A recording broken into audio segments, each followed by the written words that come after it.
قرآن مجید میں ہے کہ حقیقت یہ ہے کہ آنکھیں اندھی نہیں ہوتی بلکہ وہ دل اندھے ہوتے ہیں جو سینوں میں ہیں۔ اسی لیے حدیث میں آتا ہے کہ جب قرآن پڑھا جائے تو اس کو غور سے سنو اور اس پر غور و فکر کرو، یعنی کہ تمہارے سامنے اگر قرآن پڑھا جا رہا ہے اور تمہارا دھیان قرآن پر نہیں ہے، یا تم سرسری طور پر اس کو سن رہے ہو یا پڑھ رہے ہو، تو تمہارا دل مردہ ہو چکا ہے۔ اور اللہ تعالیٰ سے اس تعلق سے نبی صلی اللہ علیہ وسلم فرمایا کہ اللہ سے دعا کیا کرو کہ اللہ تعالیٰ میرے دل کو ایمان سے بھر دے، میرے دل میں اسلام کی محبت پیدا کر دے، قرآن سے شغف پیدا کر دے، کیونکہ قرآن مجید میں کہا گیا کہ دل انسان کی آنکھیں اندھی نہیں ہوتی ہیں بلکہ وہ دل اندھے ہوتے ہیں جو سوچتے نہیں ہیں، تدبر نہیں کرتے ہیں، کیونکہ قرآن سے یہ ثابت ہوتا ہے کہ دل بھی سوچتا ہے۔ تو یہاں کہا گیا ہے کہ دل اندھے ہو جاتے ہیں۔ دل اندھے کیسے ہوتے ہیں؟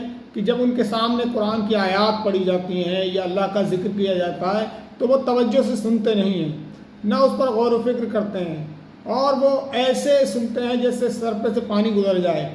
تو مطلب یہ ہے کہ ایسے دلوں کو اندھا دل کہا گیا ہے، جہاں اسلام ٹھہرتا نہ ہو، جہاں اللہ کا ڈر نہ ٹھہرتا ہو۔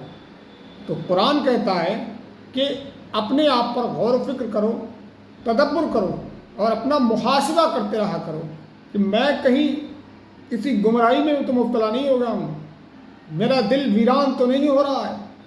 اللہ کے نبی صلی اللہ علیہ وسلم سے فرمایا جس طرح لوہے پہ زنگ آ جاتی ہے اسی طریقے سے دلوں پر بھی زنگ آ جاتا ہے۔ صحابہ اکرام رضوان اللہ اجمعین نے پوچھا تو اللہ کے رسول ہم اس کو کیسے صاف کریں؟ آپ نے فرمایا قرآن کی تلاوت کرو کثرت کے ساتھ اور موت کو زیادہ یاد کرو۔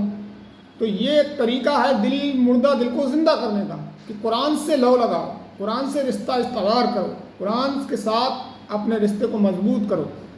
اللہ تعالیٰ سے دعا ہے کہ اللہ تعالیٰ ہمیں قرآن مجید سے رشتے کو مضبوط کرنے کی توفیق عطا فرمائے۔ آمین۔ وما علینا الا البلاغ۔